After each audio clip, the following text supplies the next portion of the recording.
What is going on, guys? 21 Maxwell here, and welcome to episode 46 of the TNA TEW series. We are now in the last week of June, just 5 weeks away from our next pay-per-view, Hard Justice, and we're just going to continue our storylines and hopefully get a lot more heat into them. We'll have a good, successful show here. We're bringing you this show from the Webster Bank Arena in New England in Bridgeport, looking at about an 8,500, maybe just under that crowd, so we'll just try to get our popularity up in here. And say we're just trying to get the storylines up, which would be the 3D, would be the New Blood storyline, which is a 69C+. It's Rude to be Punk, which is the Rude Hating Punk storyline, 77B. The Battle of the Company is at 78 now. DDP and Kurt Angle, I don't know if I'm going to go with that much longer. TNA has a hero it doesn't want. Chris Hero is a new world champion, but isn't a TNA original, isn't happy. So that's at 74B minus, obviously that's just started off. The Ultimate Knockouts at 62C with 4 new knockouts. And who is the hungriest wolf? Is it Davey Richards or is it Eddie Edwards? 71C plus in their storyline, which has just started. So let's get cracking. 14 segments, mixture of matches and angles. Try to get as many people on the card as possible. Try and get as good a show as possible. And let's run it. So we start off. Kurt Angle books a tag team match that will see Chris Hero and Amazing Kong take on Samoa Joe and Beth. It's a 60C rating.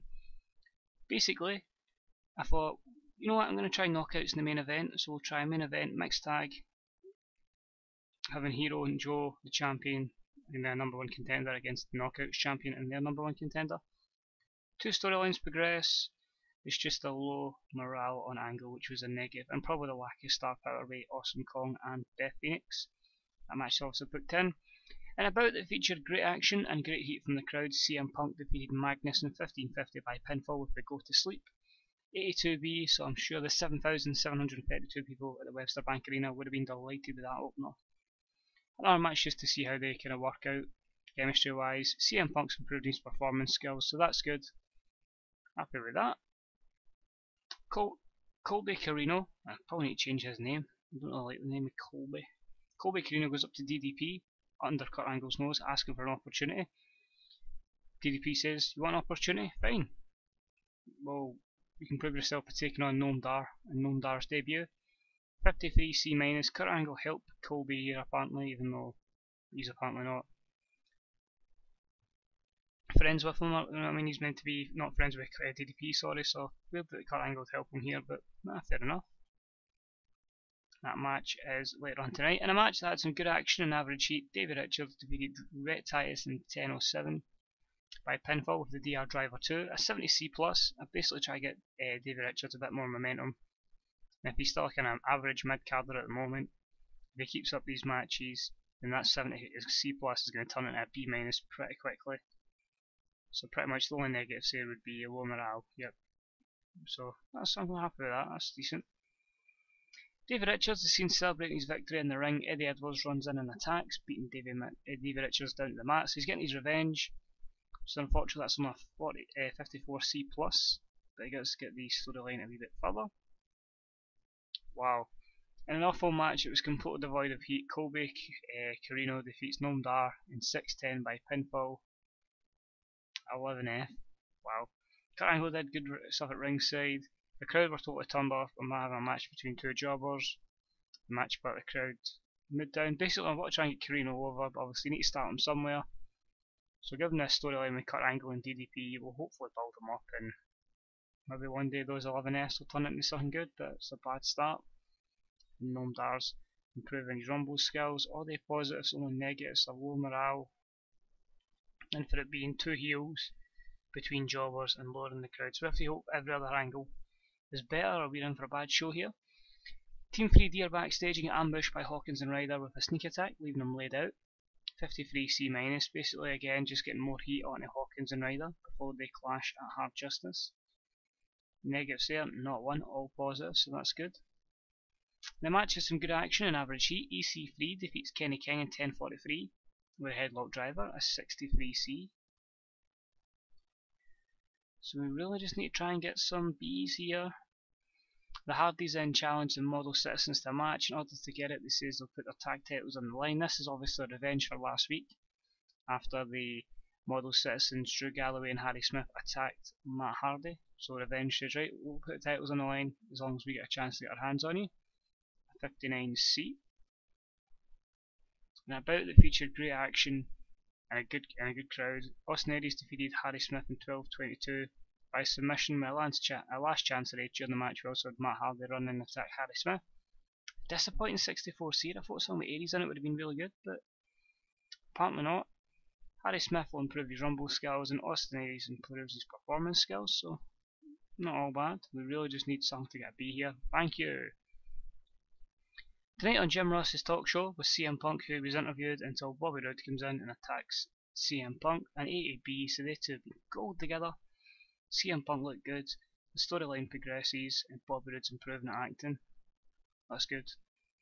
And about it featured great action and a good crowd. Adam Cole defeats Bobby Lashley in 10:36 by pinfall after using underhanded tactics. Again, only a C, a 64 between these two.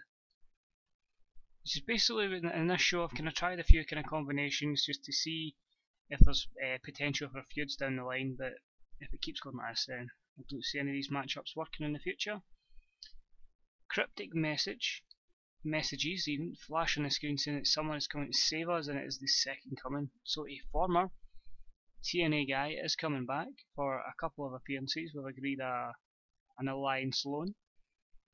It got a 74B-, so we're hoping that he has a big name and he'll be coming back pretty shortly. When? Who knows, but the segment was limited for being short. And then our main event, which was a C+, not bad considering with Divas and knockouts in there, 71. And the match had some good action and average heat. Chris Hero defeated Chris Hero and Amazing Kong defeated Samoa Joe and Beth. And Amazing Kong defeated Beth by pinfall through using a foreign object. Kong seemed off her game, although great chemistry between her and Chris Hero, which is strange, but okay, maybe it's a tag team for the future. Two storylines have advanced with this. Joe improves his technical and performance skills. Kong and Hero also improve their performance skills, so really turned out okay there. Negatives were just the cold crowds and just basically everybody holding back, and the length of the match was a bit too long. Judging by this show, I think I'll be lucky to get a C, so I'll have to take a C, C+ here. And actually, it turned out to be a 70, which is not actually too bad. I thought it was going to be a lot worse, so if we'd have took that Colt Carino segment out, we could have been looking at a B-. Still increased our popularity in 6 regions, it just lost its popularity in 1, but I'm more than happy with that.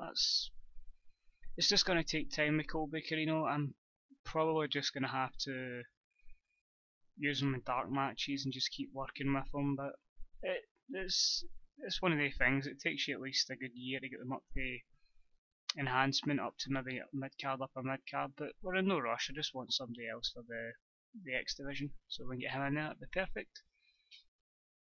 Impact Wrestling Report has drawn a lot of praise and it was great, so that's good to see. Bruno's retired, Dusty Rhodes has left the building, Antonio Inoki's left the business as well, so building for Dusty Rhodes as well. NXT are accepting applications to become booker. Should I leave and go to NXT? I think they're alright there. Ray Gordy, that's I think I was thinking that's this guy who used to be Slam Master J in WWE. Apart from that, G-Dilla signs for PWG. We released obviously G-Dilla because I had nothing for him. So that's cool. Obviously we have Eddie Kingston coming back, so I'm just going to make him go solo. See what I can get with him. Momentum's dropped 1 from 78 to 77, which is disappointing. But the main thing is, the ownership of IGF is up for grabs due to the retirement of Inoki. There's a booking position at NXT because of Dusty Rhodes. WWE have altered their terms of their contract offer to Kevin Kiley. Of course, we tried to get for Alex Riley. We need to offer a contract to Dave Lagana. Harry Smith is still tired.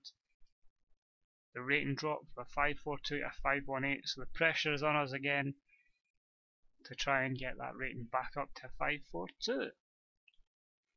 So that's it for this episode, guys. That is me officially done 1 year in this save, which is incredible. I think I've started doing this for YouTube. It would have been September maybe. It was right before Bound for Glory that we started doing this.